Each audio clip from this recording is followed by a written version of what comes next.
Hey everybody, it's Martin here from Branco Customs, and today I'm bringing you along to put a handle on a knife.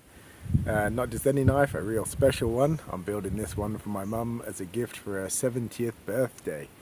So the weather outside is a bit too hot to be getting on with anything else.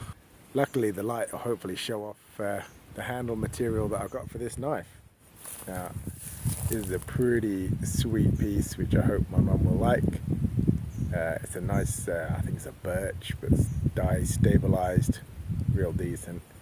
And then to couple with that, I've got this Elmax blade, which I made previously and heat treated already. But I think the two of those that go together will be really nice, make a nice little chef's knife. My mum doesn't really like big chef's knives and things like that. She's much more of a fruit peeling and chopping up vegetables and that sort of thing. So hopefully she likes it when it's all done. And as another little side thing I'm going to put on it, we're going to add a brass bolster at the front of the handle, and also we're going to cut back and put a little liner in there, which is also going to be brass. But the brass is a piece that we sourced from a clock that my grandfather, who used to repair clocks for a living for most of his life, he actually had these pieces in their house when we did a house clearance, sadly after they had gone. So hopefully it'll add a bit of memento in there for my mum as well. And here's how we're going to do it. Okay, so here's a quick look at some of the brass pieces. This one's clearly from the side of a clock. You can see where all the little holes are in it, where little pins used to go through for the cogs to spin around on. This one's even got a serial number on it from something 6732. So no idea. I'm guessing it's an antique of some description, but it's now going to be turned into a knife liner. And this other piece, again, there's probably only one person in the world that ever knew what this was for, but now it's going to turn into a knife bolster. So I'm going to trim that off onto there. We'll probably set back another one of these somewhere behind it, and obviously maybe about there or so. We'll see. I'm kind of going to make it up as we go along. The most critical part of this is making a really nice joint for this to slide through, which is a little challenging with this being quite so thin. This one's actually about 2.6 millimeters in its width. There we go. So I'm going to chuck it up on the milling machine, see if we can first stitch drill enough holes and then probably hand file them out. Alright, so let's start drilling.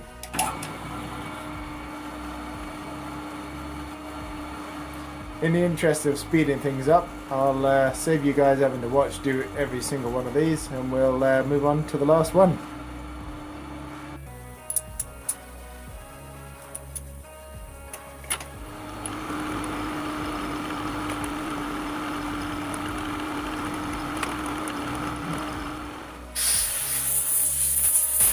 There's a nice little close-up of how that stands right now.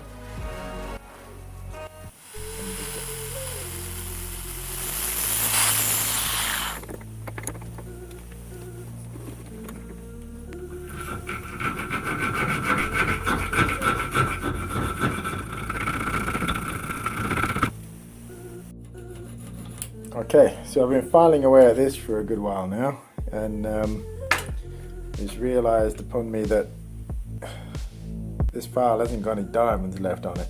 So I've been scratching around looking for a different file to use, and I came across this little beauty, which is a Nicholson USA file, which also came from my granddad. And funnily enough, so did this little vise. So it's funny how this little project, a lot of things are tying together.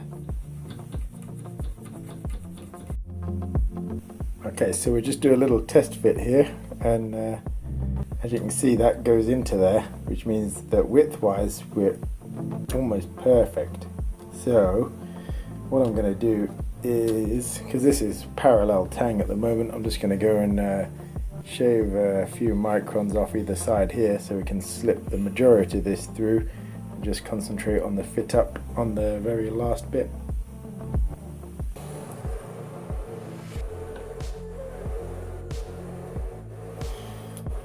Okay, so there we have it. Pretty peachy fit up of that guard slash bolster onto there.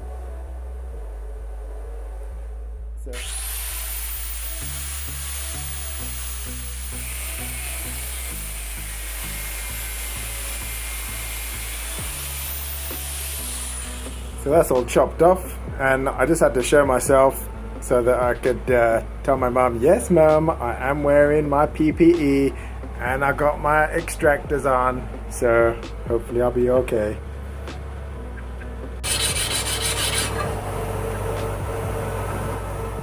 All I've got to do now is give that a tidy up, but the general shape is there, and once the rest of the thing is finished and pretty much assembled, then we'll go about finishing this beautifully once it's exactly the right size and everything before we do the final glue up.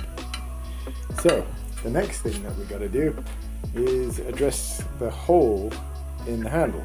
Now this hole is an intentional hole put there when I made the knife, obviously, but what's specific about it is when we put this into the wooden handle, I always like to have a pin securing it so it can't possibly go anywhere, and obviously I'm going to add a brass pin in this case, but when you put this into a wooden handle you can approximate roughly where that hole needs drilling through the wood in order to line up with that, but because this is a piece of hardened Elmax steel, there's no way on earth you're going to be able to drill a hole through it.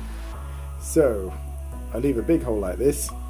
What I do is then chop off a piece of brass, put it into there. This is actually dovetailed on both edges, so I can then peen over the brass plug, which leaves a nice soft bit of brass, so that when we do finally do the handle fit up, I can then approximate where the pinhole needs to go, drill it through the brass, and then secure the handle. So let's fit that bit of brass. So that's the perfect size for there. I just need to trim it off real thin, which we'll do now.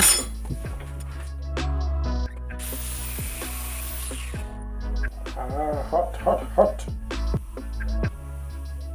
Okay. There we go. Okay, so in order to get this to stay, we're going to use this ball peen hammer. Answers in the comments if you can guess where I got that.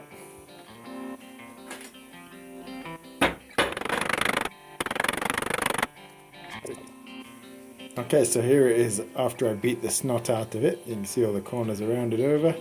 Now we're going to grind it flush. So there we go, all done.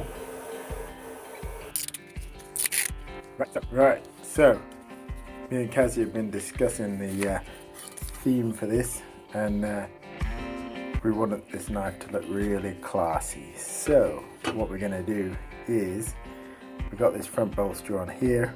We're going to then separate with some little liners made out of copper, because we both love copper, and then following that with a liner of the old clock brass. So we'll probably whip up, like, maybe we'll go copper, brass, copper, and then maybe another brass before finally going into the wood of the handle. And I reckon those colours matched with the colours in here are just going to complement that so nicely. Alright, so I'm marking out the liner sections. I thought it'd be nice to have a piece of this serial number underneath. But again, I'm just trying to find some spots in between where the holes are, so we don't have one of them sticking out the side or something. You know what? I've just noticed another little coincidence.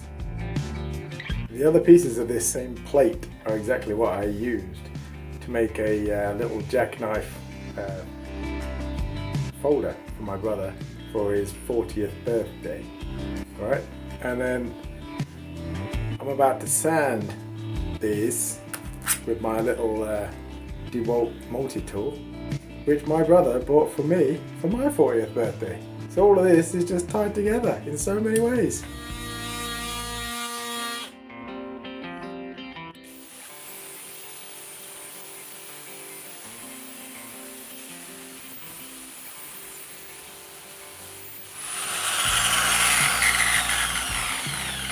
So I wonder what significance 732 has. I'll ponder on that one, but one thing I do know for sure is when you start looking for signs, they're everywhere. Here we have it. All of these will go together, something like this. Now, I realize that the fit on these isn't perfect, and any of you that have eyes probably looking at this going, oh yeah, Mark, I was wondering if I should say something because you know, they're not all exactly the same size. Well, luckily that doesn't matter. So here we have it. They will go together like that, and just tap them down a smidge. There we go. So the most important thing is they all clamp up nicely, and then now that they're on there and are seated perfectly, we'll glue up the handle, and then we'll shape all of these together to blend into the handle. Okay, so despite what I just said, I couldn't stand the anticipation, so I thought I'd go away and grind this off. Have a look at it. And it looks peachy! Obviously we'll do the final grinding and shaping once the handle's on, which we'll do now. So the idea with the handle is, it's obviously going to be one that goes in like that, but this block of wood is pretty long, so I don't want to have the handle absolutely massive, so what I'm going to do is trim it down to about there. So we'll cut that off there, and generally, although it's going to be similar to a traditional kind of octagonal Japanese handle, I'm actually going to put a bit of a taper on this one so it will flare out wider towards the back, which I think will be really nice. To the bandsaw. I've marked on here where I want the tang to go into the handle. Then I'm going to stick it in the drill, make a couple of holes, one here, one over there, maybe some in the middle. Then I'm going to join them up together using a special saw blade.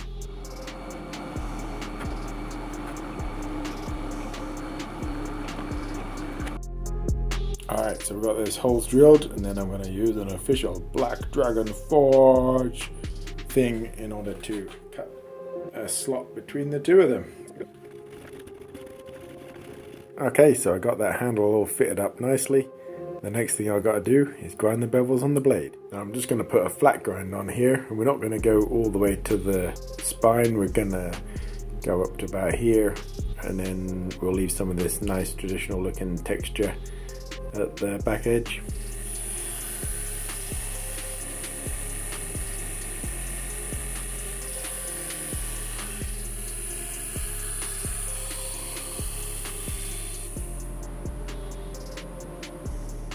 Okay, so the main grinding is now done, and we're on to the hand finishing.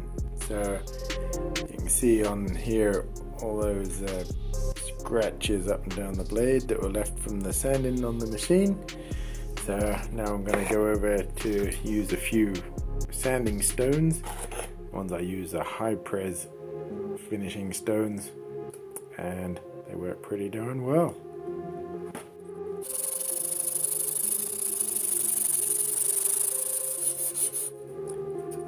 I'll check back in with you guys in a couple of hours when I've got a bit further with this.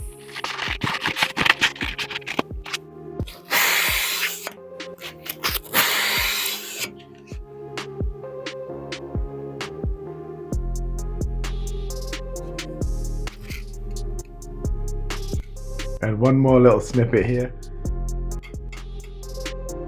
This buffing wheel. My granddad built this himself sometime before I was born. He told me once he pulled this out of an old washing machine. So, and it's still going to this day. I certainly do not build them like this anymore.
Right, so we've got this finger choil all tidied up here, and then next I'm going to clean up the back edge of the knife.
The knife's all coming together nicely. I've done my logo and things on there, and then I've masked it up so I don't scratch that beautiful mirror finish whilst I sharpen it.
Now we got that thing scary sharp, we're going to give it a go on some vegetables.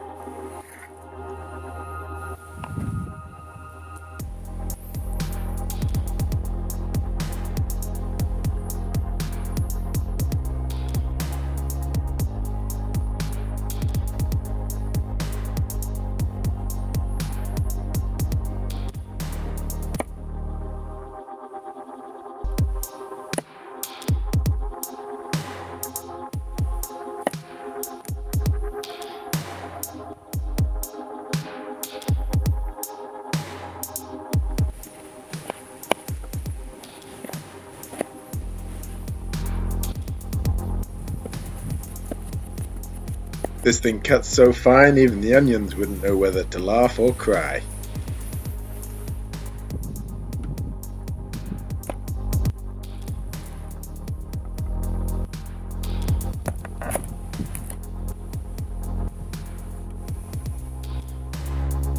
If anyone's still watching at this stage, I really appreciate it. If you want to see more of this sort of thing, or any more of my outdoor activities, don't forget to like and subscribe.